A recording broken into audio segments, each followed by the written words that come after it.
Good morning to all and welcome to Blue Stars online class account section. My dear students, now we are going to see the next chapter, that is Unit 6, Retirement and Death of the Partner. In previous class, we studied about the admission of a partner and we know how to create capital account and what are the adjustments required at the time of the admission of the partner and how to revalue the asset and liabilities, and we have to prepare capital account and balance sheet. Okay. Now we are going to see about the chapter, that is Unit 6, Retirement and Death of the Partner. In this lesson or in this chapter, the content of the lesson is introduction, adjustment required on the retirement of the partner, distribution of accumulated profit, reserves and losses, revaluation of asset and liabilities, determination of the new profit sharing ratio and gain ratio, adjustment for goodwill, adjustment for current year's profit or loss up to the date of retirement, settlement of the amount due to the retiring partners. From this chapter, you can understand the accounting treatment at the time of retirement and death of the partner. Prepare the partnership account on retirement and death of the partner. How to prepare the partnership account on death and retirement of the partner. Now we can move to the introduction. Is what is retirement? When a partner leaves from the partnership firm, it is known as retirement. இல்லையா ஒரு ஃபேர்ம்ல இருந்து ஒரு partner விலகிக்கிறாரு, is leave அப்படின்னா வெளில வந்துட்டார் அப்படின்னா அது பேர் ரிட்டைர்மெண்ட்டாக இருக்கலாம். But there are some more reasons. The reason of retirement of the partners may be illness, old age, better opportunity, else வேர் disagreement with the other partners, etc. On the retirement of the partner, existing agreement comes to an end, the firm is reconstituted and other partners continue the partnership firm with a new agreement. The partner who retires from the firm is called an outgoing partner or retiring partner.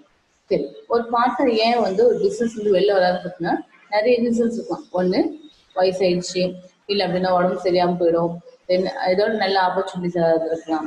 Suppose there is some disagreement between partners, இருக்க பார்ட்னர்ஸ்குள்ளே that is ஒரு misunderstanding அந்த மாதிரி இருந்ததுன்னா ஒரு பார்ட்னருக்கு வெளில போயிடும். ஓகேவா?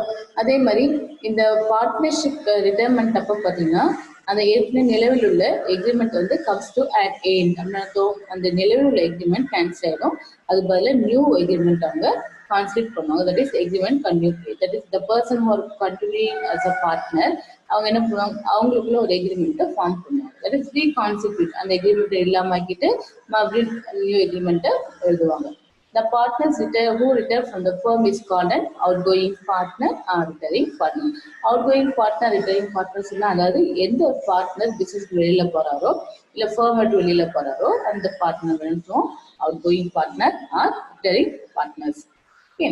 Next பாருங்க, Section 32(1) of the Indian Partnership Act 1932 states that partner may retire from the firm with the consent of all other partners. இல்லையா, ஒரு பார்ட்னர் வெளியில போறாரு அப்படின்னா கண்டிப்பா என்ன பண்ணணும், எல்லா பார்ட்னர்ஸ் ஒத்துக்கணும். In accordance with express agreement by the partner or is அப்படின்னு அர்த்தம். எல்லாருமே ஒத்துருப்பாங்க. அந்த எக்ஸ்பிரஸ் எக்ரிமெண்ட் இருக்குங்க, தட் இஸ் ஒரு 2 years எக்ரிமெண்ட் போட்டிருப்பாங்க. அந்த மாதிரி ஏதாவது இருந்துச்சு அப்படின்னா அந்த எக்ரிமெண்ட் தட் இஸ் 2 yearsக்கு அப்புறம் நம்ம என்ன பண்ணலாம், நம்மளோட பார்ட்னர்ஷிப் கேன்சல் பண்ணிடலாம் அப்படின்னு பேசியிருப்பாங்க. அந்த பிரகாரம் தான் இல்லை where the partnership is at well by giving notice to writing to all other partners with the intention to retire. இல்லையா, இது என்னன்னா ஒரு பார்ட்னருக்கு இன்ட்ரெஸ்ட் இல்லை கன்டினியூ பண்ணதுக்கு, ஸோ அட் வில் அப்படின்னா சொந்த இஷ்டத்துக்காக. ஓகேவா, அவருக்கு அந்த பார்ட்னர்ஷிப் கன்டினியூ பண்ண ஆசை இல்லை. ஸோ என்ன பண்ணுவாரு, giving notice to all other partners, எல்லா பார்ட்னர்ஸ்க்கும் நோட்டீஸ் கொடுத்துட்டு இது மாதிரி நம்ம கேன்சல் பண்ணிடலாம், அந்த பார்ட்னர்ஷிப் நமக்கு தேவையில்லை அப்படின்னு சொல்லிட்டு பண்ணிட்டு வெளில வரலாம். Okay. The retiring partner is liable for all the act of the firm up to the date of the retirement. It is necessary for the retiring partner to give a public notice of his retirement from the firm to get relieved from the liabilities to the third parties for the act of the firm after the retirement. The remaining partners must settle the amount due to returning partners. இதுல என்ன பண்ணா இந்த retire ஆகிறாங்க இந்த partner என்ன பண்ணுவாரு, he is liable for all the act, எல்லா ஆக்டுக்கும் அவரு லைபிளா இருப்பார். எது வரைக்கும்? up to the date of his retirement. அந்த டேட் ரிட்டையர்மெண்ட் டேட் வரைக்கும் என்னென்ன பார்ட்னர்ஷிப்ல இருந்ததோ அதுக்கு எல்லாத்துக்குமே he is also liable. அவரும் என்னவா இருக்கும்? அவரும் அதுல லைபிளா இருப்பார். It is necessary for the retiring partner to give public notice of his retirement from the firm to get relief from the liabilities to third parties for the act of the firm after the retirement. Okay, அதுக்கு என்ன பண்ணுவார் அப்படின்னா, இந்த retirement partner என்ன பண்ணுவாருன்னா ஒரு public notice கொடுப்பாரு.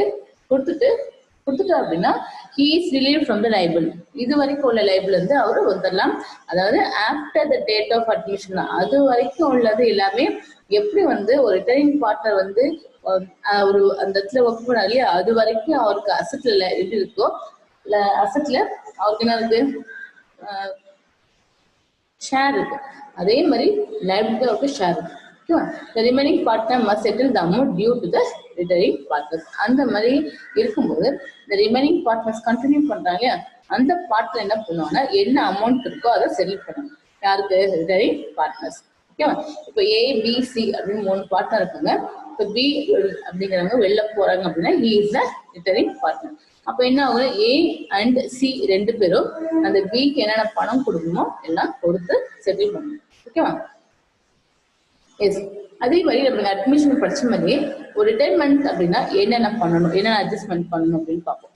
On the retirement of the partner, generally the mutual right of the continuing partners change. The retiring partner is liable for all the acts which are carried out by the firm until the date of his retirement from the firm. Hence, the accumulated profit, losses, reserves up to the date of the retirement is to be distributed to all the partners. Assets and liabilities have to be revalued and the profit or loss on revaluation is to be distributed to all partners. Okay, so நம்ம என்ன பண்ணுவோம் அப்படின்னு பார்த்தீங்கன்னா, first இந்த retiring பார்ட்னர்ஸ்க்கு mutual agreement இருக்கு. On retirement of the partner, generally mutual right of the continuing partner change. அப்ப ஏற்கனவே நிலைவில் உள்ள அந்த ரேஷியோ சேஞ்ச் ஆகும். ஃபார் எக்ஸாம்பிள் நான் சொல்லியிருக்கேன், ABC 3 பார்ட்னர் இருக்காங்க. அப்போ வந்து 2 ஈக்குவல் பார்ட்னர்ஸா இருக்காங்க அப்படின்னா 1:1:1 ஆகும் இல்லையா? 1:1:1 வந்து 1/3 1/3 1/3 இருப்பாங்க.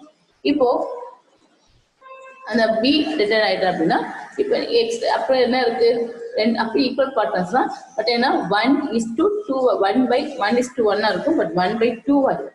ஓகேவா? அப்போ அங்கே என்ன ஒன்று எக்ரிமெண்ட் அப்போ கண்டினியூ பார்ட்னர்ஸோட ரேஷியோவும் சேஞ்ச் ஆகும். The retiring partner is liable for all the acts which are carried out by the firm until the date of his retirement for the firm. வெளியில போற பார்ட்னருக்கு எல்லாத்துக்குமே லைபிள் இருக்கு. அதே மாதிரி எல்லா லைபிலிட்டிஸ்லயும் பங்கு இருக்கு. அதே மாதிரி அக்யூமுலேட்டட் ப்ராஃபிட்லையும் லாஸ் ரிசர்வ்ஸ் இருந்தா அதுக்கும் இதுலயும் என்ன இருக்கு, பங்கு இருக்கு. ஸோ அப்போ என்ன பண்ணும், ரிட்டையர்ட் ஆகும்போது அந்த பார்ட்னருக்கு என்ன கொடுக்கணும் எல்லாம் கொடுத்து அனுப்பணும். Next, assets and liabilities have to be revalued and the profit and loss on the revaluation is distributed to all the partners. ஓகேவா? இப்போ என்ன ஆகும், அதே மாதிரி asset and liabilities என்ன பண்ணுவாங்க, ரீவேல்யூ பண்ணுவாங்க. பண்ணிட்டு லாப நஷ்டத்தை ரீவேல்யூஷன் வர லாப நஷ்டத்தை பிரிச்சு கொடுப்பாங்க, டிஸ்ட்ரிபியூட்டட் டு ஆல் பார்ட்னர்ஸ். ஓகேவா? பட் அட்மிஷன் அப்போ நம்ம என்ன பண்ணோம், அட்மிஷன் அப்போ தட் இஸ் அட்மிஷன் பார்ட்னருக்கு இல்லாம நியூ பார்ட்னருக்கு இல்லாம ஓல்டு பார்ட்னர் தான் ஷேர் பண்ணிட்டாங்க. பட் இங்க ரிட்டையர்மெண்ட்ல எல்லா பார்ட்னர்ஸ்க்கும் ஷேர் இருக்கு. ஓகேவா? Next, the following adjustments are necessary at the time of retirement of the partner: distribution of the accumulated profit, reserves and losses, revaluation of assets and liabilities, determination of the new profit sharing ratio and gaining ratio, adjustment of goodwill, adjustment for current year profit and loss up to the date of retirement, settlement of the amount due to the retiring partners. Okay, next பார்க்கலாமா? Next பாருங்க, distribution of accumulated profit, reserves and losses. சரி, இந்த profit and loss இருக்குல்ல, இங்க பாருங்க, profit and loss of the previous year which are not distributed to the partner are known as accumulated profit or loss. இது வரைக்கும் உள்ள லாபத்தை கொஞ்சம் என்ன பண்ணிருப்பாங்கன்னா சேஃபுக்காக எடுத்துருப்பாங்க, சேர்த்து வச்சிருப்பாங்க. ப்ரீவியஸ் இயர்ல இருக்க ப்ராஃபிட்டா இருக்கலாம், சில லாஸா கூட இருக்கலாம், அது சேர்த்து வச்சிருப்பாங்க.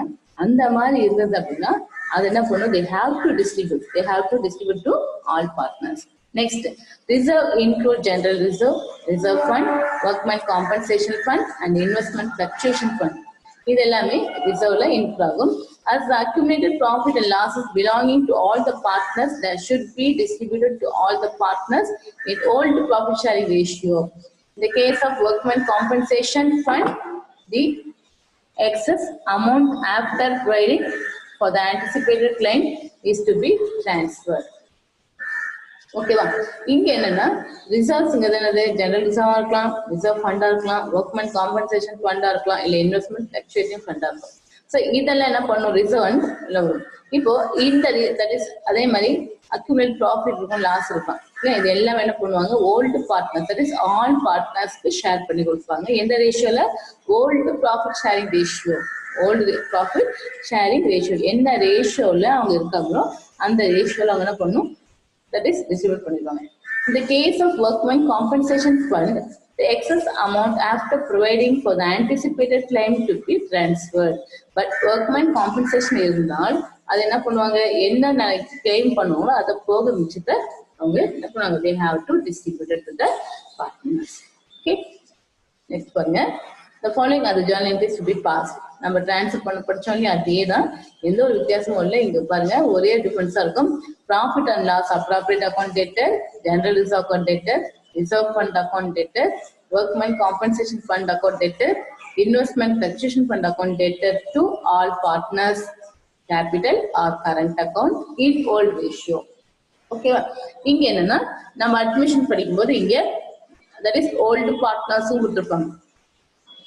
அப்ப என்ன அர்த்தம், நியூ பார்ட்னர் ஷேர் கிடையாதுன்னு அர்த்தம். பட் இங்க எல்லாருக்குமே கொடுக்கணும், ஆல் பார்ட்னர்ஸ் இல்லையா. என்ன ரேஷியோவா இருக்கும், ஓல்டு ப்ராஃபிட் ஷேரிங் ரேஷியோவா இருக்கும். Next, the transfer of loss.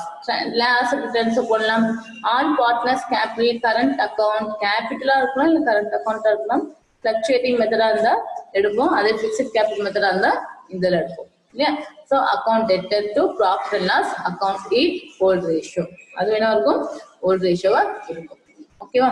This is revaluation. இது வந்து நம்ம அட்மிஷன் போட்ட மாதிரியே தான் இருக்கும். பட் நம்ம என்ன பண்ணோம் அப்படின்னு பாத்தீங்கன்னா, அட்மிஷன்ல போட்ட மாதிரியே போடும்போது பட் ஒரே சேஞ்ச், அங்க வந்து நியூ பார்ட்னர்ஸ்க்கு இல்ல கொடுக்க மாட்டோம், ஷேர் கொடுக்க மாட்டோம். பட் இங்க என்ன பண்ணுவோம் அப்படின்னு பாத்தீங்கன்னா, எல்லா பார்ட்னர்ஸ்க்கும் தட் இஸ் பார்ட்னர்ஸ் எல்லா தட் இஸ் யார் யார் பார்ட்னர் இருக்காங்களோ அந்த 3 பார்ட்னருக்கும் நம்ம கொடுக்குற மாதிரி இருக்கும். ஓகேவா? Thank you friends.